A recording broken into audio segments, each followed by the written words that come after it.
हम लोग पढ़ेंगे जेल इलेक्ट्रोफोरेसिस। बेसिकली इसमें हम लोग क्या करते हैं, जेल को यूज़ करते हैं for separation of the molecules में सेपरेशन करते हैं बेसिस ऑफ द साइज़ करते हैं इसमें।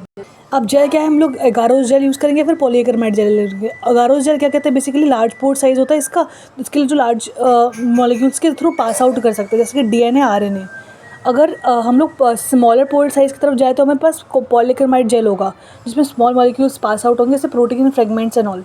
अब हम लोग क्या करें, पहले सैंपल है, जैसे कि डीएनए हमारे पास नेगेटिवली चार्ज है, हम लोग उसको इलेक्ट्रोफोरेसिस करना है इसका, ठीक है। तो हम लोग इसके लिए पहले क्या करेंगे कि हमारा एगारोस जेल है जिसको प्रॉपर्ली वे कर लेंगे। उसके बाद फिर इसके अंदर टीआई बफर सोल्यूशन डाल देंगे। उसके बाद माइक्रोवेव कर देंगे सोल्यूशन टिल द वो ट्रांसपेरेंट ना हो जाए।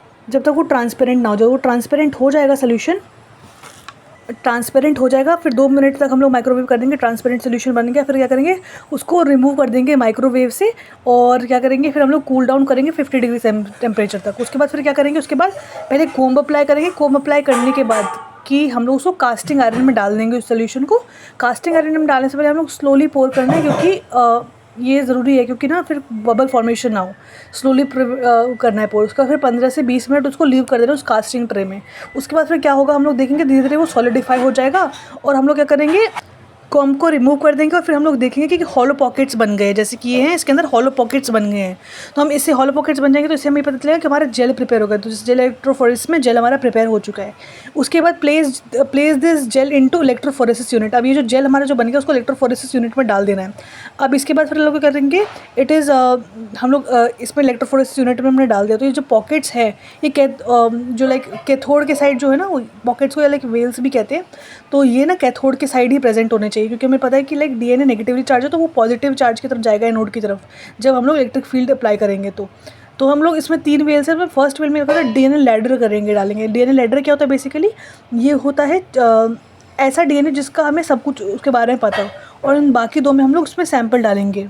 अब नाउ जो सैंपल हमने इन 2 में डाला है, सैंपल डालने से पहले हमको सैंपल प्रिपरेशन भी करनी होती है। इसमें क्या करना होता है, हमें सैंपल में क्या डालना होता है, डाई और ग्लिसरॉल डालना होता है। डाई किसके लिए, पोजीशन पता करने के लिए, और ग्लिसरॉल क्या होता है, होल्ड और डीएनए, ये थोड़ा विस्कस होता है, तो DNA fragment like basically well से बाहर ना निकल जाए, इसके लिए हम लोग उसको ग्लिसरॉल इसके अंदर डालते हैं, सैंपल के अंदर।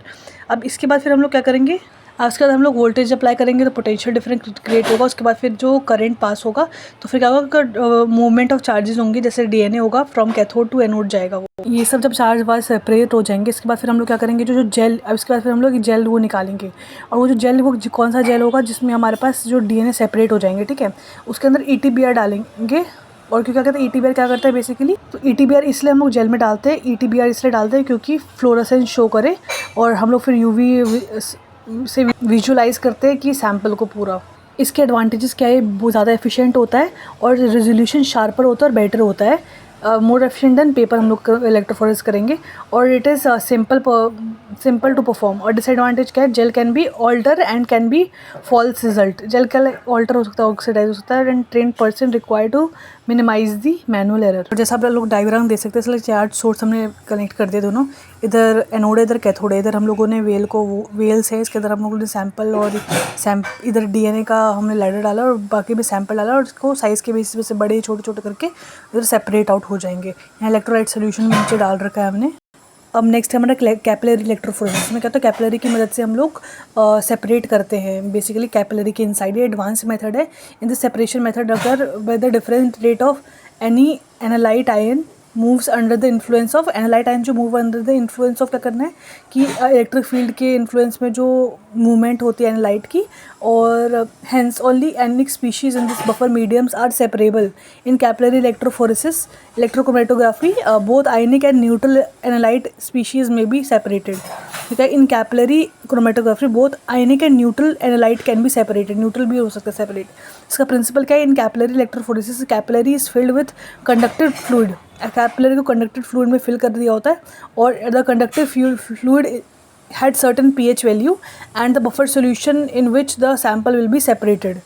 जो बफर सोल्यूशन है, इसके अंदर कैपिलरी ट्यूब है, उसका the sample is introduce to the capillary either by pressure injection और बाय दी काइनेटिक इंजेक्शन। हमने इसके अंदर कंडक्टिव फ्लूइड ऐड किया। उसके बाद फिर हम लोगों ने कैथोड एनोड में, जैसे आप देख सकते हैं वैसे ऐड कर दिया है। उसके बाद फिर हम लोग क्या करेंगे, इलेक्ट्रिक फील्ड अप्लाई करेंगे, काइनेटिक हेयर द बाय प्रेशर, और हम लोग ऐड, उसके बाद फिर क्या करेंगे, हम लोग इलेक्ट्रिक फील्ड अप्लाई करेंगे अप टू 30 वोल्ट पर centimetre, and the sample component move and migrate through the capillary different by the different speed, capillary के अंदर डिफरेंट स्पीड से हम लोग कंपोनेंट्स मूव करेंगे उसके अंदर जो है. Negative component migrates toward the positive electrodes that is anode, और you look that capillary at a certain place detector and you will first see the fast component passing and later the slower component will be passing. Advantage क्या है basically, small sample size हम लोग इसमें use करते हैं, higher speed और higher resolution देता है, और it separates the component which exit from the end of the, जो सेपरेशन हम लोग हमने करना होता है कंपाउंड का, वो एग्जिट पॉइंट सब निकलता है तो डिटेक्टर के थ्रू इमीडिएटली एनालाइज कर लेते हैं. डिसएडवांटेज है टाइम कंज्यूमिंग, एक्सपेंसिव है, टेक्निकल स्किल्स रिक्वायर. एप्लीकेशंस क्या है basically, use for single charge species और mixture of molecules, use for separation of organic bases acids and organic ions, use to identify the amino acids, peptide and protein, used to separate the very large protein, nucleic acid and nucleoproteins, और clinical laboratories में use होता है like serum, urine analysis में और protein analysis में, nucleic acid, DNA, RNA में.